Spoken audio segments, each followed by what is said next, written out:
Dohia Bokiao Agerum Ogedo Enakio Agerum Ogedo Wala Renado Gosa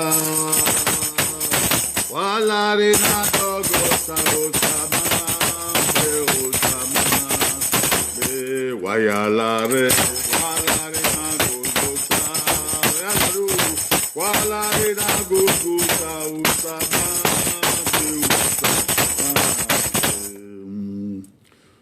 Walare na gogosa usama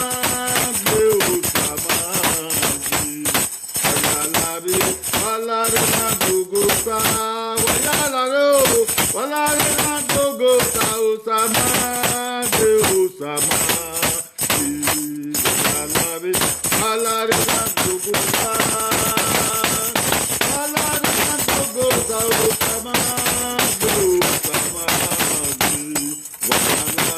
Walare na dogosa Walare na dogosa usama Wabokia, you want Bobby here or the maso. When I went up,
Wako yo edo Egerun ogedo aye na o egerun ogedo aye na o wa bokian o wa ya fefefe wa bokian ki pe akebiku edo ya lare o sagie edo ni ro wa edo ni risi edo ni ra abuebo Edonire Utamaneku Africa, Wahia Lareo, Edonire Port Harcourt, Edonire Edo, Edonire Kaduna, Edonire Australia, Edonire France, Edonire UK, et London, Edonire America, Canada, Edo Hiafefe, Walarina do Nerum, Nado Gosa, Nado Temo Sado Bois. Nando tabe ni maana on toto manibio sarobwa wabokia o idagwa ya no ere o have Samore Johnson Samore Osayati Sebastian Yere no ganyi eyori o wabokia o obokia watian yare wabokia Vance obokia o Destiny abokian o Isaac abokian o Edemundi abokian o Mercy Peter abokian o Eriyan bunwa uyo salobwa egbewe ramas awete yima sedende uyo salobwa wagiado gosa o samagbe yan yabo watabe babare o watabe yeyere o Nikida Silva yima no kwa ko yo mboda dagewe idagewe arebaye weso izeko Dege well, o sio bugi, edia, ureba, ugiagbe ureba, ureba, anahiko, yani tieke na jirare, ma emiege ya edame huwa o, Enoch Ogboe, Obokian, okay, Obokian Waganerun, Edo. O Sarabwa no kia dana. Who does it no yorion kebe mata kebeti. Marowa o runda o magbe. Bo Sarabwa ukwe woma. Uwe gbugbo foma. Uwe so Sarabwa. On one we photo fafo nuwe. Magogo runda we yimak yonwe. Hundo we ni Jesu Christi no wu gbugbe. Weso ye benwonu die ni ma. Weso ye Bible numu ni ma. Weso ye oriono wanu die ni ma. Ni maga dan yo ba on de we alele. Na ipon won ibi ebo me ya fe ibi edo na wata. Eke ni adiga yo pa ke boku no wa ke bi ka. Uwese. Imi ababa ma ta na won nu ge la Mario. U ge la Michael. Ugi mawe me ya revi na da gbon ga don wan o keke ga re mari kware ba wo eni benu ba mama ma yin abe ni Jesus Christ no jama isa wa bo kyan o iho okay na ga no ho ta no ma ho no ma rie ma na ai die ge no mi ke na ho eme na chalobo ata mi ma Kate emenota ni mi manedo edo agi huna gi o se won ta gbon ya no so pa edo wa gege pataki wa ri da ho evi iwe mi oga de na ebi iwe mi oga de na ebi iwe mi oga na o ebi tan ni ati proverbs Uwe ha ovie ha. Ogbon yo to ebi iwe mi oge na ebi tan ne Bible te Proverbs. Uwe ha ovie ha. Udaga Proverbs 6:6. Udaga gbon yo to nu ya ti Wese. Le ba se ba.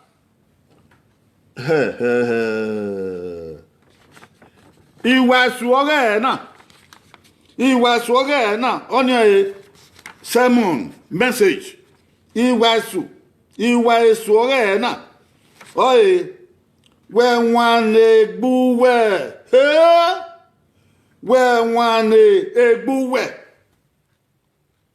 ebe na wan na mi ati e na ekele even ikere ebita onwe ha uvien ha yebne babo kai owe ubwabe iyame gahia nugebe ni ya wan egbia he nugebe wan egbuwe Edo wadoda ho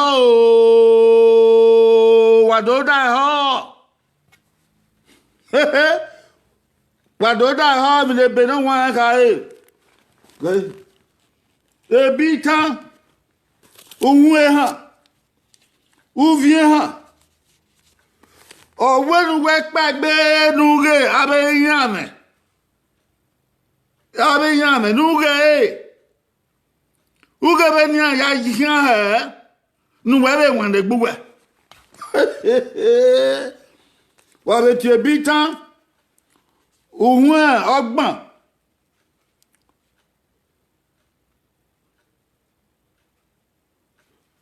una we bi tan ohun ogbon ya mo la den bon ubega uvien iwe na eri abe ka o Owe emi enne uvien gbe anya bi emi na run wo ta gbon no ha mo ma owe ube gabi yame iya ga tue ba ekoko boro ni amie ebunyun ebitan unwogban ofi seyangi uya ga ba ya ba yame iya se ba ekoko begoro ni amie ebe unyun ware donyo saloba o fi agbemo na ni ma o isa na saloba fi agbemo na ni ma o isa ebi de be na wa ho no mama na ode wawa edo azena edo ayatana wo be ayatana ni mara ho ni madege ebi na mi sen ebe no wa ho no mama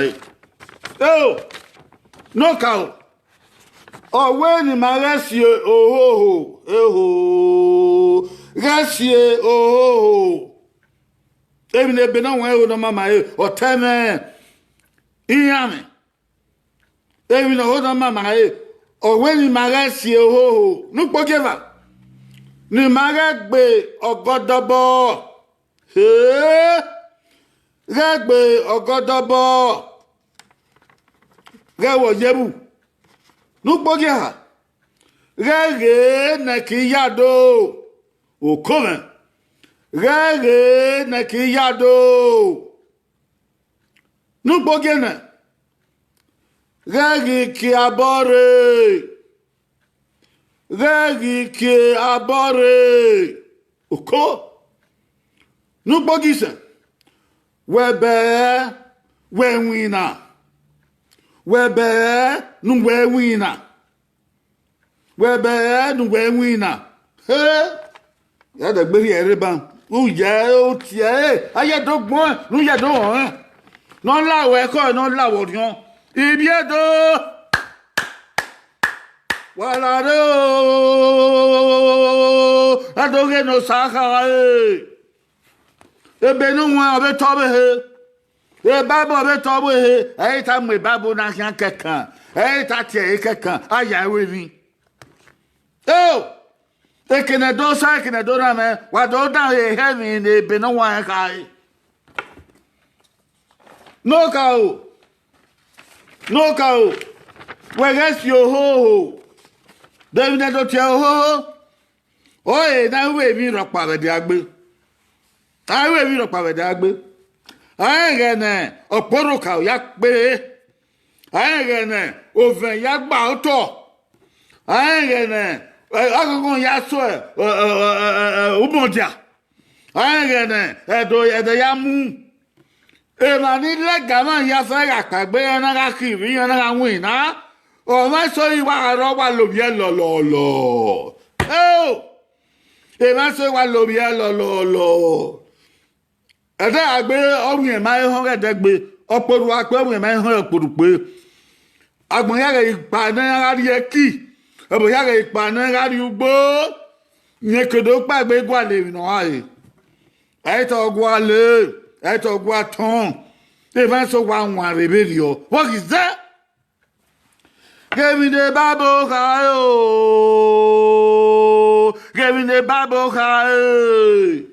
where gets your ho ekene mi na logo ekene mi na tan ekene mi na wegbe gelebo agbono sale ba mu nu e mudiayo agbono sale ba mu nu e mayo agbono sale ba mu nu e kaigbe agbono sale ba mu nu e dayi agbono sale ba mu na wina ba agbenu saleba munu gbagmon zagbon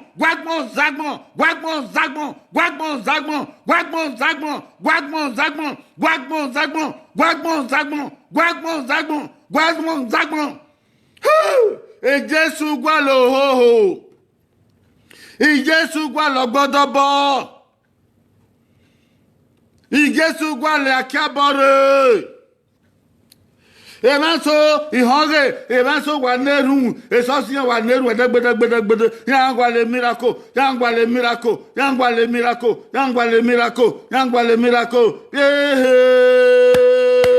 a miracle Berangbiri, a miracle Biyoma, a miracle Berama, or Berangbiri, the miracle of Henu Yegualo. How? O cano connevusen, or Zorene, o te suki o Chopa, or one la wene.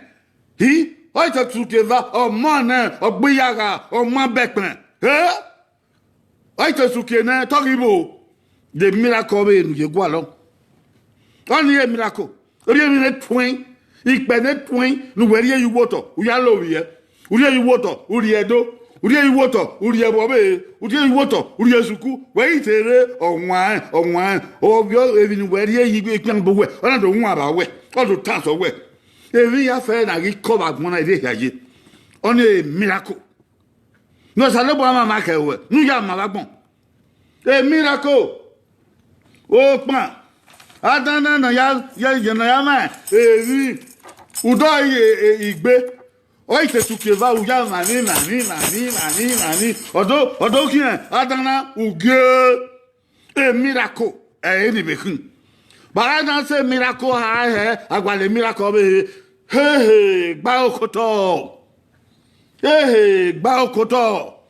Iwa swore de na ogwenu resi oho get gbogodobo then who sat in your bomb umi odono no your bomb no ari ewe then who sat in your bomb umi okwo no gba your bomb no ara no we then who sat in your bomb umi emi no ama iwe then who sat in your bomb who sat in le bia be we so ah.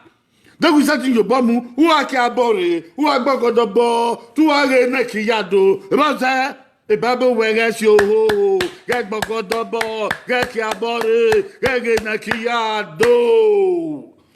Oh, you're talking about more tagmo, Yafefe, you're talking about Bebo, we maniviado, you Mawake, Cabore. Bogina Jabber. Bogina Jabber. Only saying I do a keep a new binibedo. He send you a new beer dopabo. I got me beno do a keep a new binibedo. He benny, what I may be a dopabo. Bogina Jabber your hair. Hey, make it no way.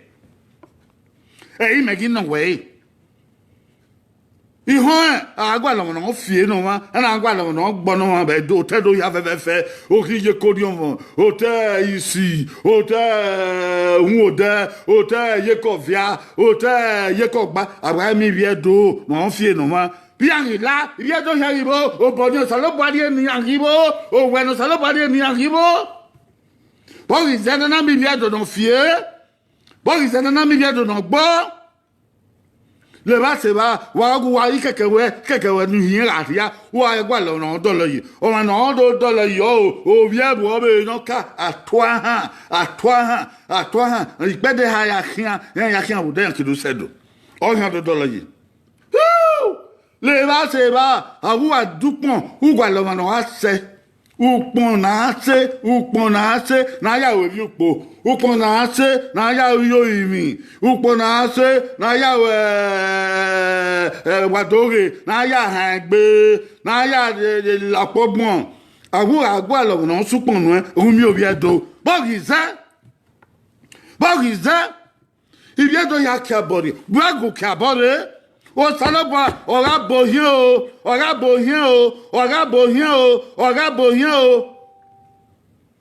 Bon, ils ont un milliard de nos soupons. Bon, ils ont un milliard de nos équins, n'a ya bois. Bon, ils ont un milliard de nos méquins, n'a ya béquins. Bon, ils ont un milliard de nos cairans, au wina. Bon, ils ont un canwa, à ya vivre, il y a un palo yinabo. Ya begedege ya buyan evanta ilo rene amu afia yin abo ya mu eke obe he gbo evanta bo yi mo bo se de mi no giru abo bo gi doge to ge mi be no wa ka owu wege ge ne kiyado do ma no ge ne kiyado ondo ge na ki yado o ge wi na wa ye ki oye mose wa ge dian oye mose wa ge dian oye mose gele wa se ki o ba na gbado wedo ewi na wa yo ya fe o ya ye mose inya na vio ke wo wehere ke na vio ke tegbode e ya ye omo oye mose o wa kan wa na e we no red o wa bo o kan no wa fi anu a bien ne o ya fi dodo nu meke na we ge animo una go tie no ke wo wehere e ya ye bu oye tien o mose u wa ka no dead no di go ni where you get there? You na do akukun okoven eya ye wana ibi abo be wete se ba yan sala diana yan wetin go do for you weti umi ge do no we lare o tena de kwe do pon na eto adupon lare boys na mi bi do no tawe dio boys imoto nu hin okoto nu hin aria ugu aya devin yo we se ogbeleze na devin okoto he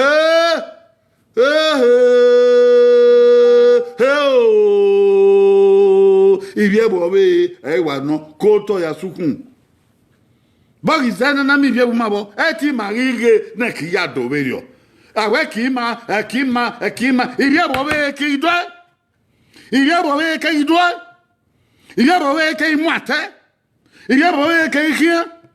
Il y a pas de rien. Il y a pas de rien. Ouais, non, ouais, bien de yada ou bien bobé. Bon, ça m'a mis au bien de non goûter. Hey! Au podi yado donc ya na mi bien bobé. Ya vieux, ya ne mo se. Ya vieux aroi, na te hui baro. Aroi le dade idun rien. Ya aroi le dade idun rien. Ya aroi le dade idun rien. Yi wa rien ya fe ma me obi do na bo mo pa bo po pa kankan ya ki mi ya te watermelon ya ki le lu ya ki o sebe hive ibi do gibo ebe no wa o wenu we ge na ki ya do ibi do u wa ge na ki ya do o tari na we uwa na bia doge na ki ya do la wa re ne wa gbon mama wa bo se ima aka ya gbon mama eri ma kwan yo to yi ma kwan yo to eti ma kwan yo to ma yo bo wa ge ya ve wa eri ma ye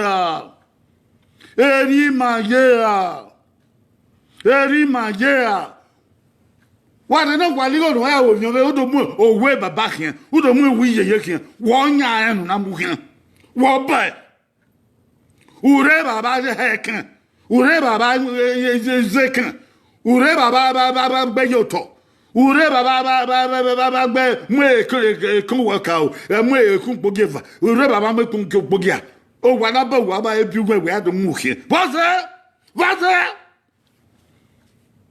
ibi ado pagbe o pagbe nu fi wa yoto pagbe nu duaki pagbe nu matem pagbe nu fi gbo fagbenu gbogbo fagbenu kwale baye keki gbogodobo eya kwale kenu mari eyi eri baba ya mawebia eri yeye ya mawebia iri ado ebe no wan owenu we ikiabore owenu we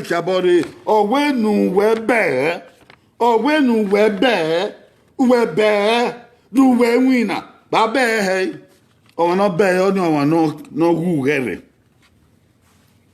gugere usa ti gugere ama ewe nu yodukun go wa ke yodukun e ma yodukun ni agwe ki ma eya no ke ebe bore ya do mu ugbo ogudin ya do mu egbo bebu ma ya mu egbo ye ebo na tie ugbo gebo ya tie Y4 West African research for oil palm West African Y4 for oil palm research again na ya mi egbe bebo na do fie were na do ate 94 Nigeria Institute for Oil Palm Research. Nigeria Institute for Oil Palm Research. On your wide look out Africa, you have a oh, what Bobana do?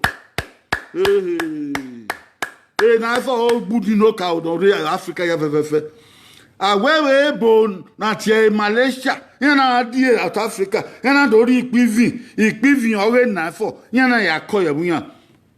Ebo not here Malaysia, and then I am going ya a good in a room water. Oh, what do? Ebo not here now for Oginya, every no room water. Every no room water.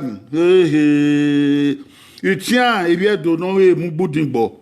Obuwa ibuwa uwara musobe ngba ho uwa ya miefe uwa ya migo no ma emu gbo obungbe na mu gbo na ma ngbo obungbe ibe de do ne pese no gbera ana fi moto ma fiel le de sakoba le bo sakoba ma fiel le duye korion na be mi gbudi no ruwo ha ugbudi no o ana wa kwo ha are na go sale bo abo yagbon ma mu egbe ke sale bo e mata Iba megbe ke ibo yan o salobo mata ebe no wan owenu we be nu we be owenu we be onu gugere tiopia nu gugere uru keke nu gugere owenu nwina inwina gbera gbiri Africa ibi do gwale inwina ka won tagbon woze inwina gbera gbira yi yekori won ibi do gwale inwina ka hotel obe woze Even where I win, I will tell you, or one cook booty no rodo,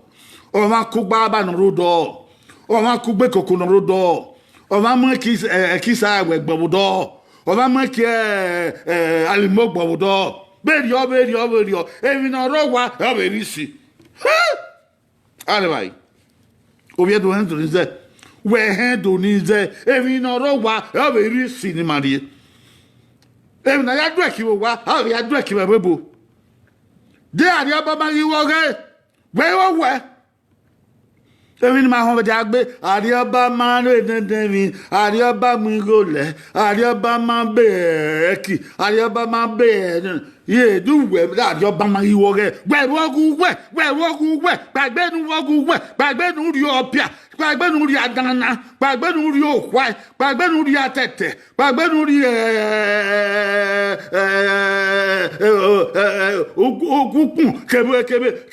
kebe mina yawe ni nu wewe mi no do na nu we wewe mi no do na we be ma ho ago ya ta kan o e ma ta gere na o ye e mo ni ma ya yin na bia ni ma ni bia do ya fefefe na bia le ri ma na bia le yi ma bi ye korion mo bi ye ko via bi ye ke ohun ode ye ko gba awe mo ni ya fefefe awi ma sa ibi do le kwa bo ibi do le kwa bo ibi do le kwa bo ibi gan ya shonyan ho Igba he o ibi egon ya kinyan o wa ne ra ma na rie kan ni ya bo o ke ni ibi egon ni mateete egon ibi mateete erun yen eyan riye eyan na zagadabu eyan na zo we gadagada eyan na zo we menyen how o salobo wa ni dan o salobo wa ni dan ibi edo o wa no mu kenere o wa no se ane ibi ete udo ya mi ya emure gege udo ya mi ya emure o era makwenu kan iyo makwenu kan eri wa ye wa ni edo eri wa ye Gabina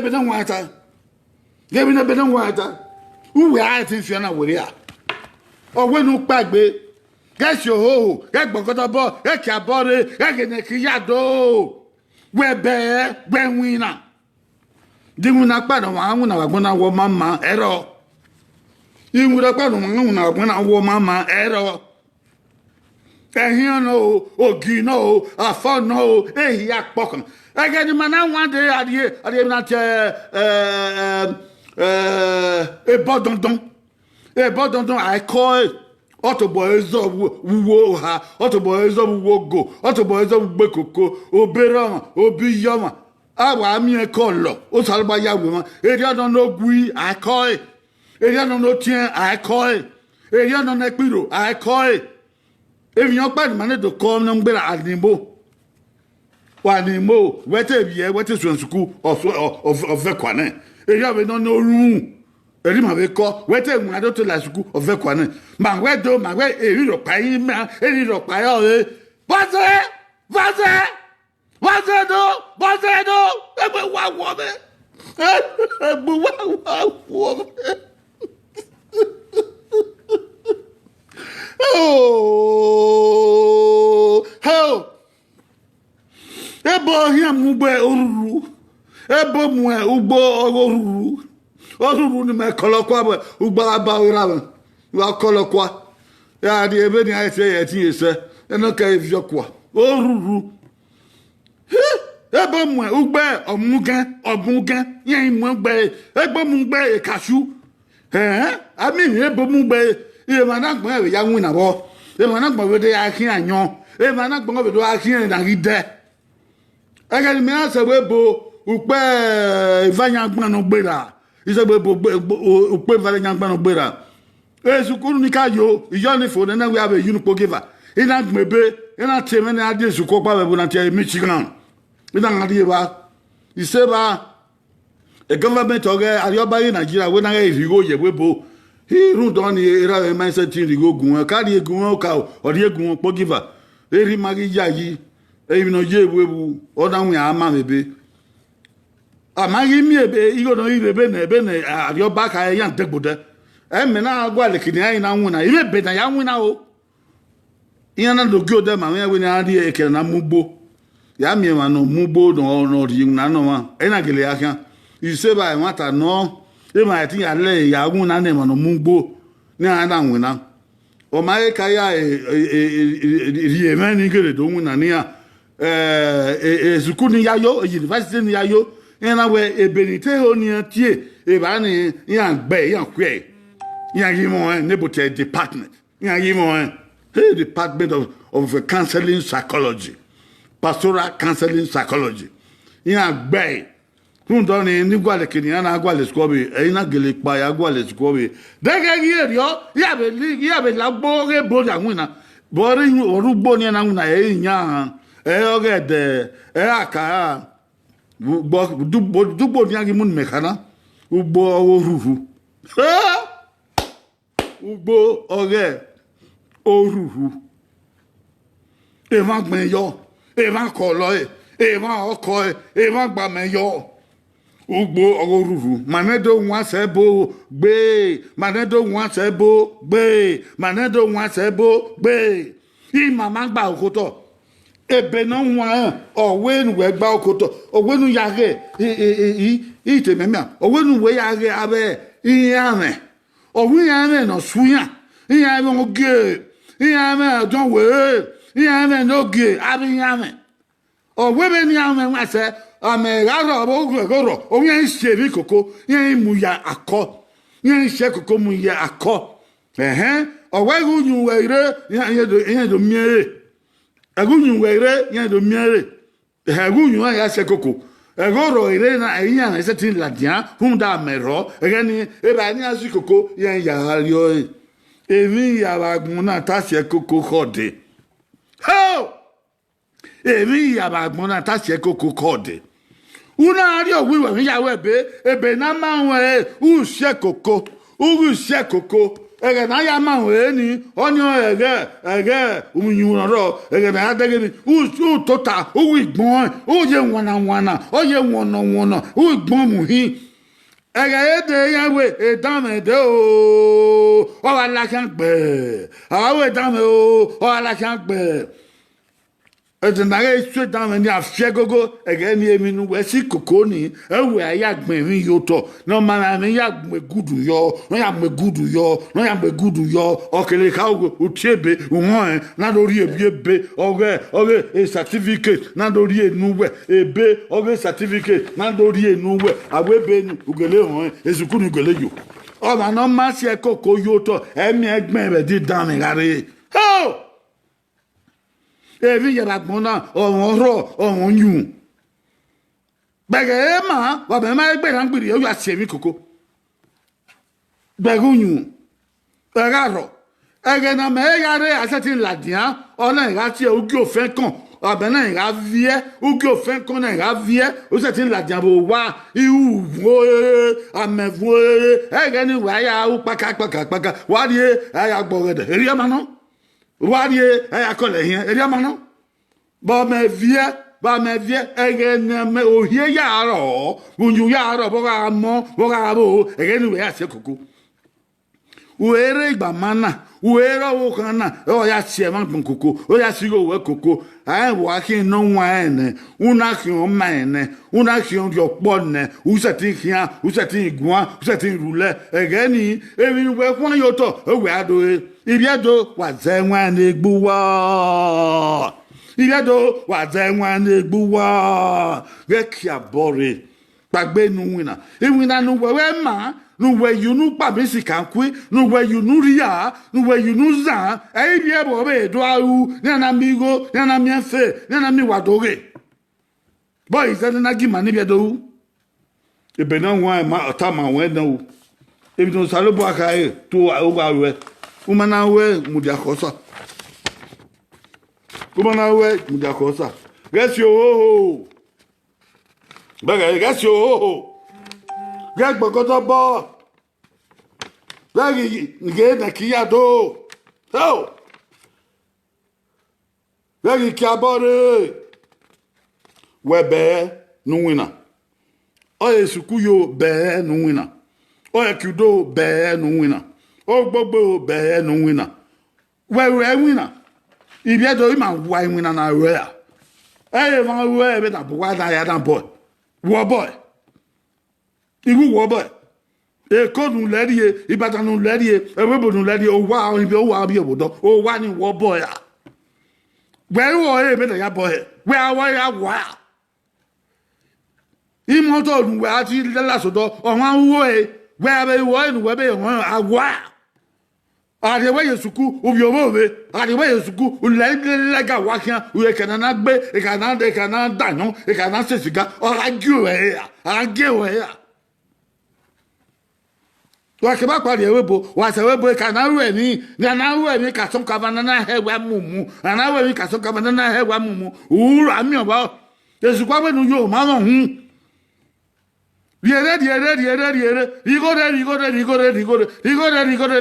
bo na je be ohe eri odun ni bi bo we ya wa ni bi edo ebe no wa we nu wa be nu wa wina ibi edo aju na ge o anda ibi edo no na me na ma o eyin age fogi anerun no nya sadun dazi we se me nu rie ni ma o ohun ge gi mana edo la ho wo u la ho wo eme we na gi ma mi ya we mi o ya fie dagbon ma wo de yi no ma egi ma kin takun egi ma kin no ho kian egi ma pe fun wa gbon egi mi lolo yi ma bo egi mi ke yi ma bo egi mi yakulo yi ma bo la ho mu dagbon wa di anima la ho wo na dobe ga me ni akin wo na dobe ga ze yi na be ga hen ni edo na dobe tunmu na dobe ga me ti na be ga me rion na dobe ga me ni esi egi ayi ma iso ye na ma gba egi ayi ma iso ye na hu la ho wo salobo ma mi edo fan mi ma fan be ni Jesus Christ be ni Bible movement be ni Jesus Christ no bi salobo isa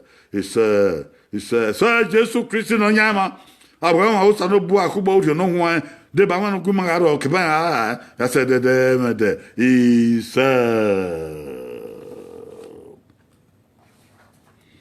wa ya bokian wa wese be no salobo ya ri e meri ya ri nu wa o e me na ogo me ero Solomon kusagba ko kusagwero asen gwa kusagwero iye utete usagwero Jojo Mogun Kobada Usagwero. Agape Uyi Usagwero. The Cindy Bliss, Ise Usagwero. Emeka Saguero. Ho. Ama ize me Saguero. Edo mi ya Saguero. Enini ogbon se. Edo emi oya. Gbogbon se. Amusu. Da amusu. Hi. Da mo mi eni won be ya. Obokian. Usaza obosa obokian. Frank Mike obokian. Wo se. Anthony. Ìwà yà fẹ́ Ọ̀nàlúná kò yọ Abíọ́lá kò yọ Abíọ́lá Adéòsà ìyọ̀nà Manchester kò ṣe Prince Oliha ìdẹ́gbẹ̀wá ọ̀sà UK Austin Cobb mẹ́ Arẹ́wẹ̀lẹ̀ Stanley Sàtúnwà mẹ́ ìdúbọ̀ ìtúwẹ̀ wà yà fẹ́ Ẹdẹ́másẹ̀ nìyẹn ìdẹ́gbẹ̀wá sàrọ́gbàbẹ̀ ìdẹ́gbẹ̀wá ehi Ọbàdàn Zioka kóyọ wà Madi kóyọ Oviedo Bishop Oviedo udagewe ehi Ogogo John udagewe kóyọ gbẹ Rosemary ọmọ ọdún ọbọkíàn ehi Sharon ọbọkíàn Ugiagbe ọbọkíàn Agbedin ọbọkíàn Happy Edos ọbọkíàn wa bunwe na yo salobua eri bu bunwe na o dazi o gbera eye va koyo aniki owe pale yo Johnson Sharon okay obasu yi Sosa idagewe Oma idagewe Imose idagewe Hilary Spang idagewe Okome ibiedo eke ngbariga ye wa mawo Igile wara mao wahiara mao Prince White wara mao Amisa wara mao Erian bon salobo Erian bon Imose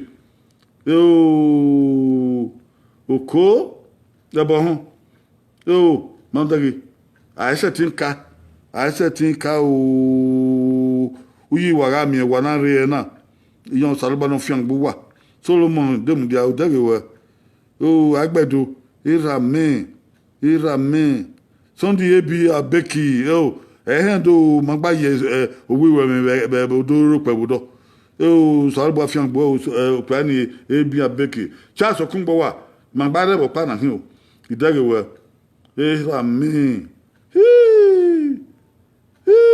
usaro usas iyama emi gbo na de yan wa bun Usaraba we se runda me na ta na ama okeke na gbo ya ho